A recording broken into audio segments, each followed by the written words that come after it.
ప్రేక్షకులందరూ నమస్కారం.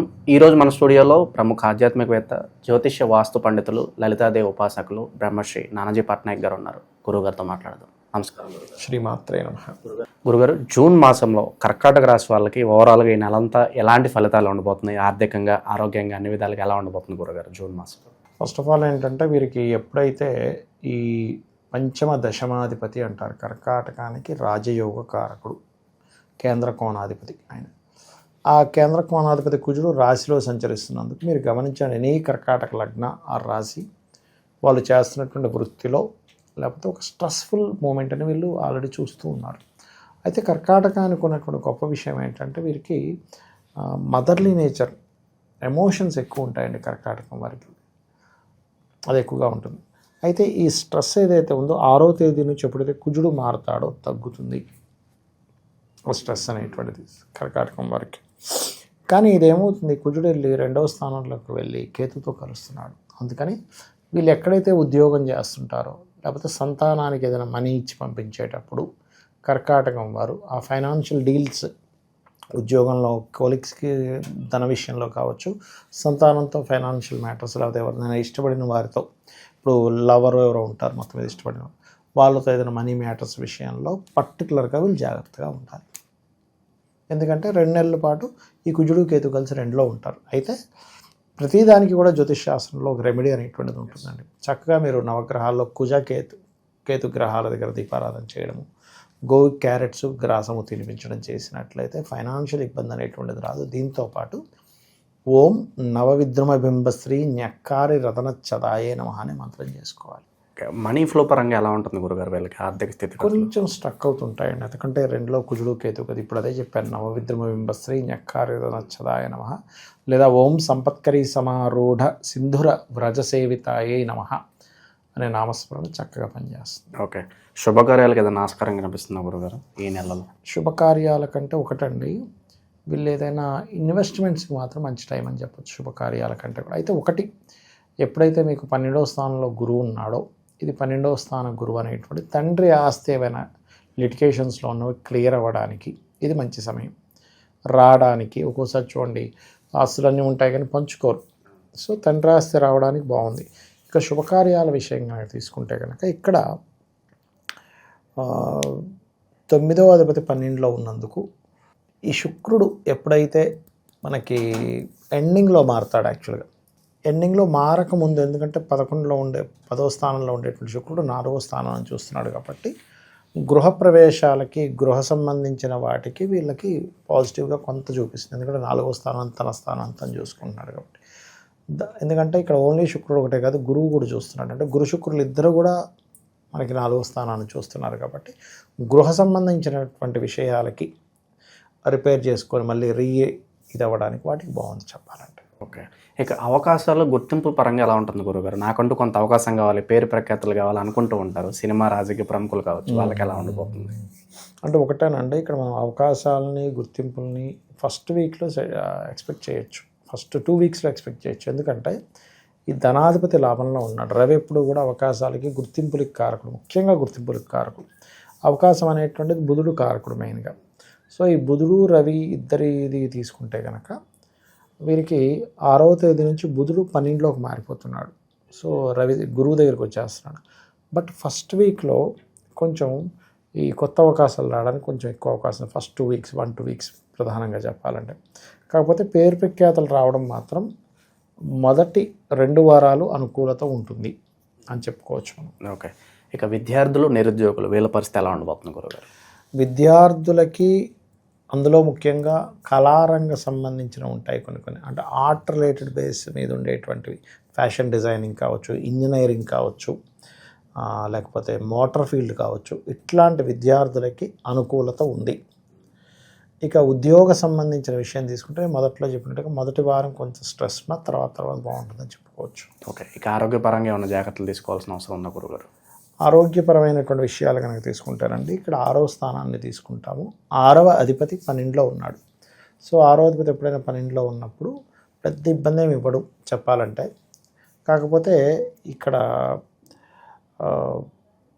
Father health విషయంలో కొంచెం జాగ్రత్తగా చూసుకోవాలి. 6th lord is in 12th హౌస్లో ఉన్నప్పుడు, ఎందుకంటే ఆయన 9th లార్డ్ కూడా అవుతాడు కాబట్టి పెద్ద ఎఫెక్ట్ ఏమి ఉండదు, కానీ కొంచెం ఏంటంటే ఈ కొలెస్ట్రాల్ ఎక్కువ ఉన్న ఫుడ్స్ తీసుకోవడం ఇవి చేయకూడదు అనేటువంటి చాలా స్పష్టంగా చూపిస్తుంది. ఎందుకంటే ఇక్కడ కర్కాటకానికి కుటుంబ స్థానం సింహరాశి అండి. ఆ సింహరాశి ఎప్పుడైతే అయిందో, సింహం అనేటువంటిది ఏంటంటే తండ్రిని మనవళ్ళని సూచిస్తుంది. సో తండ్రి పాయింట్ ఆఫ్ వ్యూ తీసుకుంటే మనకి ఇక్కడ ఆల్రెడీ మనకి ఇక్కడ జాతకంలో అంటే గోచారంలో భాగ్యాధిపతి వ్యయం ఒకటి, రెండవది సింహరాశి కొంచెం స్పాయిల్ అవుతుంది. అంటే కుటుంబ స్థానంలో తండ్రి స్థానాన్ని సూచిస్తుంది కాబట్టి వీళ్ళు కొంచెం జాగ్రత్తగా ఉండాలి. సో వైవాహిక జీవితంలో కూడా ఇబ్బందులు రావచ్చు అంటారా గురుగారు? వైవాహిక జీవితంలో ఇబ్బందులు కొంతవరకు చూపిస్తుంది, పెద్దగా ఏం చూపించట్లేదు. ఎందుకంటే శుభగ్రహమేగా కాబట్టి మనం పెద్దగా భయపడాల్సిన పని లేదు. ఇక్కడ ఒకటేనండి, వైవాహిక జీవితంలో ఎవరికి వస్తుంది ఇబ్బంది పర్సనల్ చార్ట్లో అంటే 7వ స్థానం మీద పాడయ్యే గ్రహాలు రావడం, 12వ స్థానం మీద కూడా ఎట్ ఏ సేమ్ టైం వాళ్ళకి నడుస్తున్న మహాదశ కూడా ఇప్పుడు 2-3 రకాలుగా ఉంటుంది. ఎలా అంటే ఏదో చిన్న గొడవలు అది జనరల్గా జరుగుతాయి, కొంచెం అది పెద్దవాళ్ళు వచ్చి మాట్లాడేదాకా తీసుకురావడం అది ఇంకొంచెం రేర్గా జరుగుతుంది. వీళ్ళు అసలు చిన్న మాట కూడా మాట్లాడకుండా విడిపోదామని ఎవరో ఇంటికి వాళ్ళు వెళ్ళిపోతారు ఒక్కోసారి.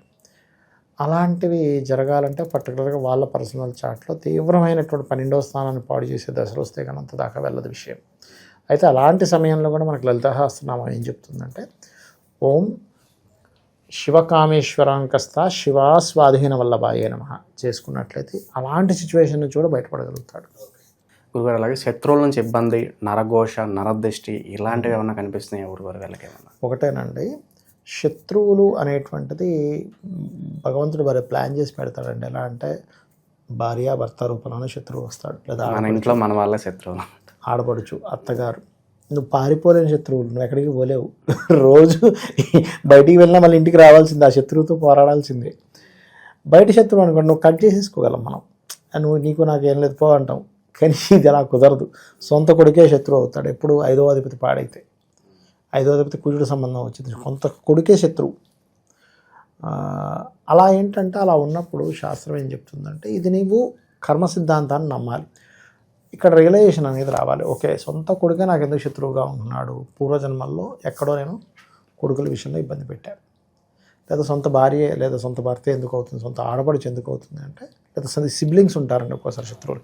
అంటే పూర్వజన్మలో వీళ్ళకి ఏదో నేను తెలుసో తెలియక తప్పు చేశాను. అలా కాదు, మీరు ఏమి చెప్పినా వాళ్ళు ఇబ్బంది పెడుతున్నారంటే వాళ్ళు ఏదో కొత్త కర్మను తెచ్చుకుంటున్నారు. ఇది మీకు ఎందుకు చెప్తున్నా అంటే చాలామంది ఈ శత్రువులు అనేటువంటి పాయింట్ ఆఫ్ వ్యూని మనం చేసుకున్నటువంటి కర్మే అని అర్థం చేసుకోకుండా బాధపడుతున్నారు. నేనేం చెప్తానంటే, సరే మీకు ఇప్పుడు పూర్వజన్మ కర్మ ద్వారా శత్రుత్వాలు ఏర్పడ్డాయి, మీరు దీన్ని క్లియర్ చేసుకోవచ్చండి, ఇదేం కష్టమైన విషయం కాదు. సూర్య నమస్కారాలు చేసుకోండి, శత్రుత్వాలు పోతాయి. లలితా సహస్రనామాలు చేసుకోండి, లేదా సూర్య భగవానుని చూస్తూ ఓం మిత్రాయ నమః అనే మంత్రం చేసుకోండి. ఇంట్లో తూర్పు భాగంలో లైట్ గ్రీన్ కలర్ వేసి అక్కడ రాముడు పట్టాభిషేకం బొమ్మ పెట్టండి, ఖచ్చితంగా శత్రుత్వాలు తగ్గుతాయి.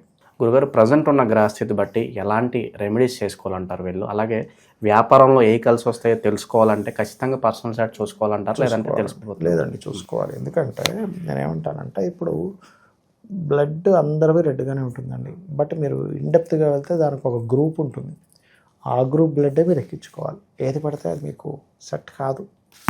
రక్తం అంతా ఒకటే కానీ గ్రూప్ ఈజ్ డిఫరెంట్ కదా. అలాగే మీకు ప్రతి వ్యక్తికి ఒక టాలెంట్ ఉంటుందండి.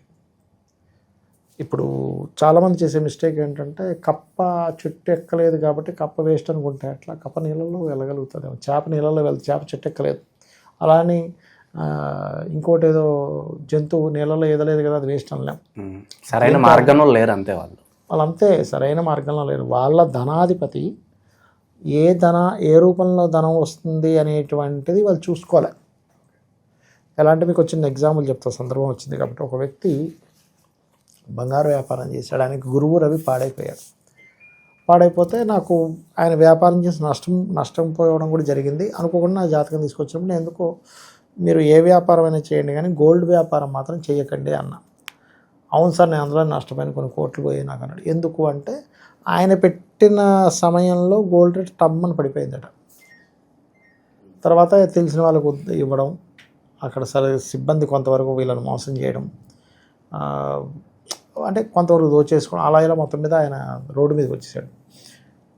ఎందుకు సార్ అలా అన్నాడు. అయ్యా మీ జాతకంలో గురువు రవి రెండూ పాడయ్యాయి గోల్డ్ వ్యాపారం, మరి ఏం చేయాలంటే స్క్రాప్ వ్యాపారం చేయండి అన్నాను. ఇది చాలా సంవత్సరాల క్రితం విషయం. స్క్రాప్ అంటే ఏం చేయాలి అంటే పాత సామాన్లు, పాత వాటి ద్వారా వాళ్ళకి డబ్బులు వస్తాయి. అది ఎందుకు వస్తుంది అంటే శని కనుక కొంత ధనాన్ని ఇచ్చే దాంట్లో అంటే నూనె కానీ, ఆయిల్ కానీ, స్క్రాప్ వ్యాపారాలు కానీ యోగిస్తాయి. అదేంటండి అందులో డబ్బులు వస్తాయి అనకంటే వస్తాయి, నీకు నమ్మరు. ఆయన వితిన్ 2-3 ఇయర్స్లో కొన్ని కోట్లు సంపాదించాడు దాంట్లో. యోగం ఎందులో ఉందో చూసుకోవాలండి. యోగం కనుక బాగోకపోతే ఇప్పుడు కొంతమంది ల్యాండ్స్ మీద ఇన్వెస్ట్మెంట్ చేయకూడని దశలు కొన్ని ఉంటాయి. కుజుడు పాడైపోయాడు. ఒక సాఫ్ట్వేర్ ఎంప్లాయీ అయితే నెలకి 5 లక్షలు సంపాదిస్తాడు కానీ రూపాయి లేదని ఏడుస్తున్నాడు. మీరు నమ్ముతారా? ఎందుకు అలాగా జరిగింది అంటే ఆయన భూముల మీద ఇన్వెస్ట్మెంట్ చేయకూడదు. ఆయన ఏం చేశాడు, వచ్చిన డబ్బులు వచ్చినట్టుగా ఇన్వెస్ట్మెంట్ చేసుకుంటూ వెళ్ళిపోయాడు అవుట్స్కట్స్లో భూముల మీద. అవన్నీ కూడా ఎలాంటి ల్యాండ్స్ అంటే కొంతమంది చూడండి కొన్న సరే ఎదగవు కొన్ని, అన్నీ కూడా ఫ్రెండ్ దగ్గర నుంచి ఒక 5 లక్షలు తీసుకున్నాం, ఈయన దగ్గర ఉన్న 2 లక్షలు కలపడం, లేకపోతే ఇంకో 10 లక్షలు కలపడం, భూమి కొనడం. ఈ ఫ్రెండ్స్ అందరూ మా డబ్బులు ఎప్పుడు ఇస్తామని పట్టుకున్నాడు. ఒకటి అమ్ముదామంటే అమ్ముడుపోదు. బికాజ్ ఆఫ్ కుజుడు పాడై ధనస్థానాలని, వ్యయస్థానాలని పాడు చేస్తున్నాడు. ఆ వ్యక్తి బంగారం మీద పెడితే డబ్బులు బాగా వచ్చేవి మళ్ళీ. అది మనం తెలుసుకోవాలంటున్నాను నేను. జ్యోతిశాస్త్రం ఎందుకు ఉందంటే నీకు రూట్ ఏంటని చెప్తుంది. గురుగారు ప్రజెంట్ ఎలాంటి రెమెడీస్ అవసరం అంటారు ఈ రాశి వాళ్ళకి? ఈ కర్కాటకం వారికి ఒకటేనండి, ఎప్పుడూ కూడా వీళ్ళు కుజుడికి సంబంధించిన రెమెడీ అంటే సుబ్రహ్మణ్యేశ్వర స్వామి ఆరాధన ఎక్కువగా చేస్తూ ఉండాలి కర్కాటకం వారు. అది మెయిన్గా గుర్తుపెట్టుకోండి. అలాగే ఎప్పుడు కూడా ధనం మూలం ఇదం జగత్ అంటారు కాబట్టి ఇప్పుడు వీళ్ళకి 2లో కేతు ఉన్నాడు కాబట్టి సూర్య భగవాను చూస్తూ, సూర్యుల్లోనే గణపతి అందరూ ఉన్నారని మనకి సూర్య సంబంధించిన ఇవి చెప్తూ ఉన్నాయి. బ్రహ్మ, విష్ణు, రుద్రులు, పితృదేవతలు అందరూ సూర్యుల్లో ఉంటారట. మనకి యక్షులు, గంధర్వులు ఉన్న సర్పాలు అన్నీ ఉంటాయట. సూర్య భగవాను చూస్తే గణపతి అందులో ఉన్నాడనే భావనతో సూర్యుడికి నమస్కరించుకొని అర్ఘ్యం వదిలినట్లయితే 100% వీళ్ళకి అన్ని విధాలు బాగుంటుంది. ఓకే, కర్కాటక రాశి వాళ్ళందరికీ కూడా జూన్ నెల ఏ విధంగా ఉండబోతుందో చాలా బాగా వివరించారు గురుగారు. ధన్యవాదాలు. శ్రీమాత్రే నమః.